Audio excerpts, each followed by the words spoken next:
Merry Christmas and Happy New Year's everyone. Welcome to my top movies of 2021 video. I believe it is time for another one of these, even though I didn't do one last year because COVID ruined everything and I only watched 13 movies in the cinemas. I did do one in 2019 though.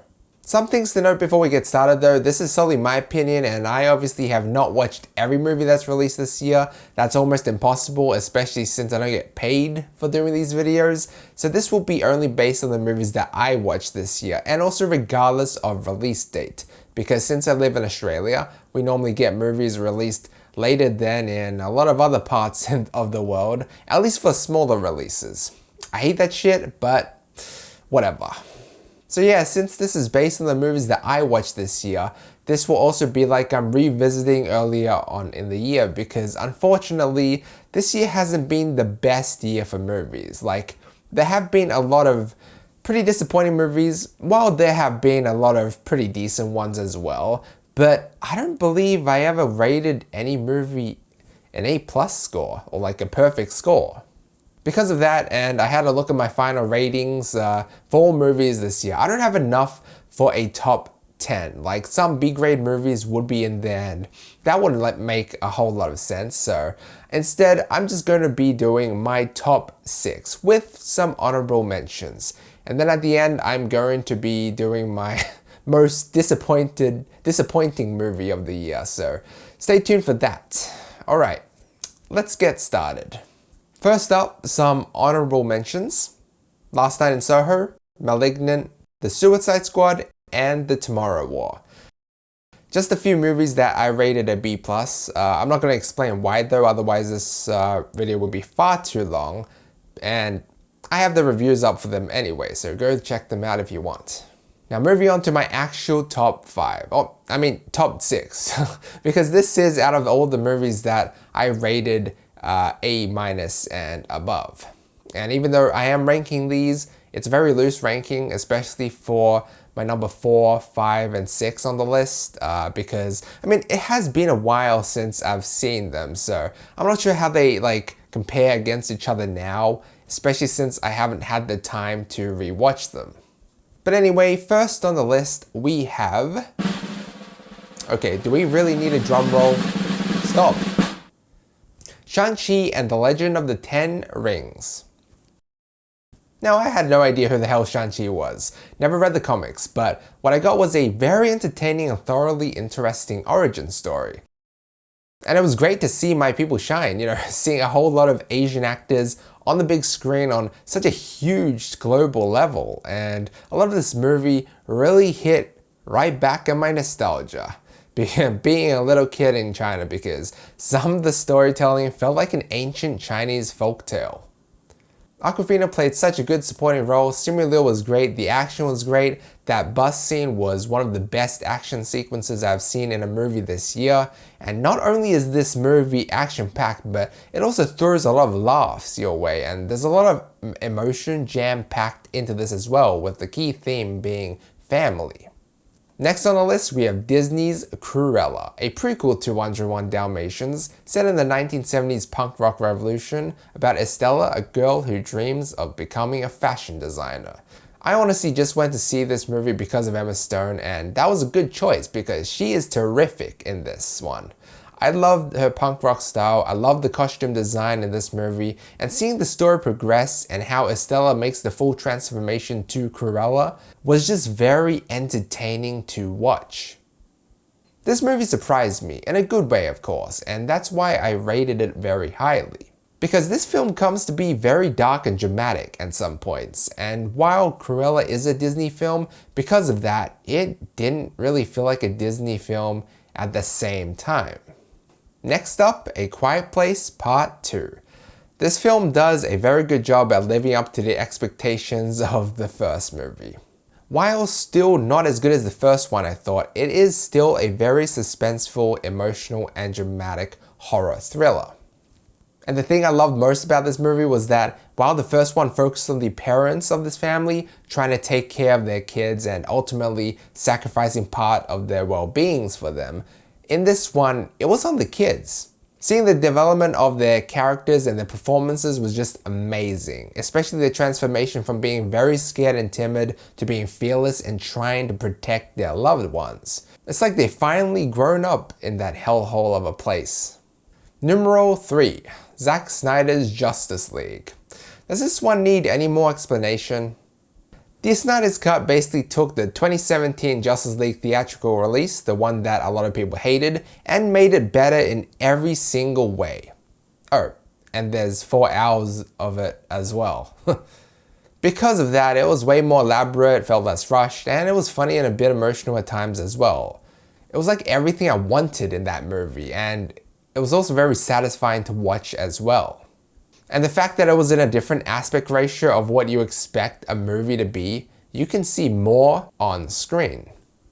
I also loved how it went in chapters because it was very long. It felt like more of a building up story rather than just a movie. Man, I watched this movie like at the start of the year or something, so I can't really remember too much of it, but I did remember I had an absolute blast watching it.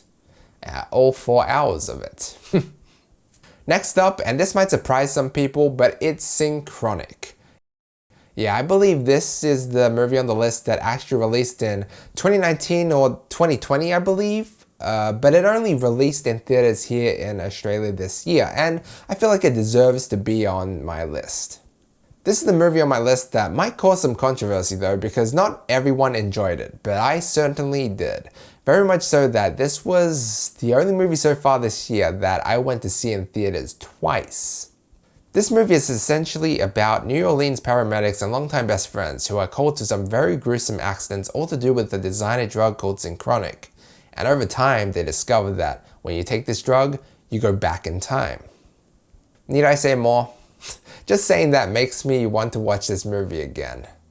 Anthony Mackie and Jamie Dornan are terrific in this. Their chemistry was really fun to watch, and this movie is crazy. It's bizarre, while being very emotional and deep as well. Because it was co-directed by Benson and Moorhead, indie filmmakers in the sci-fi horror genre, you can really tell that they know what they're doing, with the camera angles, classic film grain look, heavy shadows, gloomy atmosphere, and the very ominous score. And while ambiguous at first, the more you watch, the more things start to unravel itself. This movie took me on a very emotional and deep roller coaster. Now, for our final movie on the list, this is pretty obvious. What's missing on the list, guys? Okay, it's Spider-Man No Way Home, everyone. Who would have thought? Being a big Spider-Man fan, this is definitely my most favorite movie of the year, by a big mile. And that's because this is the big one, the one that connected all the dots between all the past Spider-Man series. Not only that, but because of the hype that it brought. I remember being at the theaters and people were just clapping and screaming in excitement whenever anything remotely exciting was happening on screen. For example, when Alfred Molina came on screen for the first time as Doc Ock in over 15 years. I mean, we all knew it was going to happen, yet people were still clapping and screaming in awe. And generally, at least for me, you never see that in a movie theater. Very rarely. Only Marvel movies do that. And that's what makes it so special. And the great thing about this video is that I can revise some of the comments I said during my initial reviews, because I honestly feel like I might have been wrong with the initial grade I gave for this movie. I feel like it could have definitely deserved an A+ rating. Or perfect grade. Let's just say in between.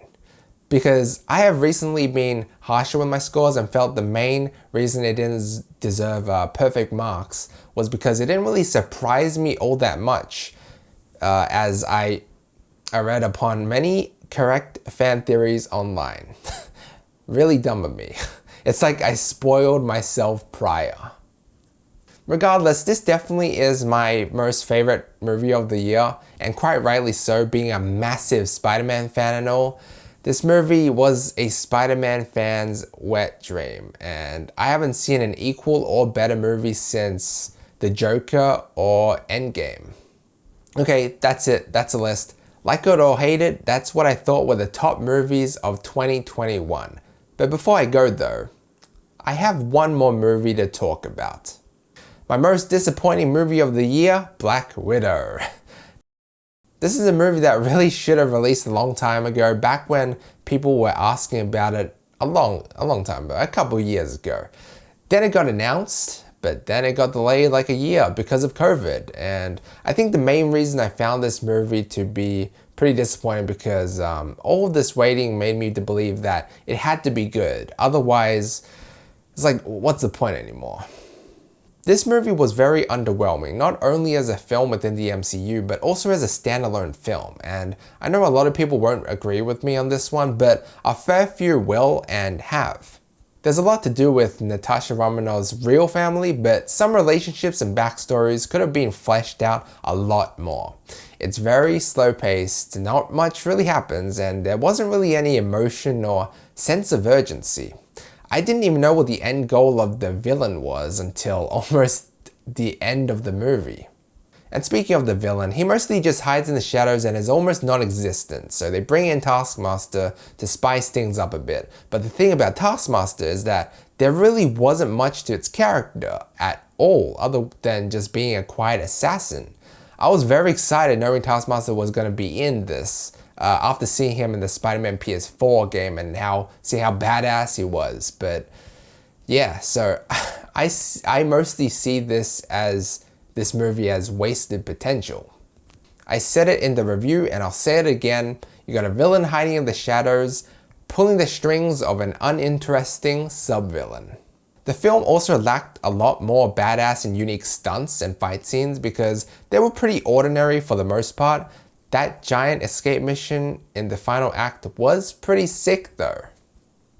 I remember how in the theaters, I just got bored of this movie. I tried caring for it, but I just couldn't.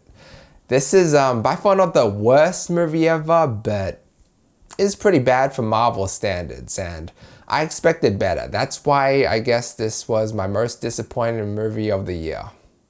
But anyway guys, that's it. Thanks so much for watching. Let me know what you think down below. Like and sub if you enjoyed, and as always, feel free to check out any of my previous videos. Merry Christmas and have a Happy New Year's, and I'll see you guys next year. Until next time.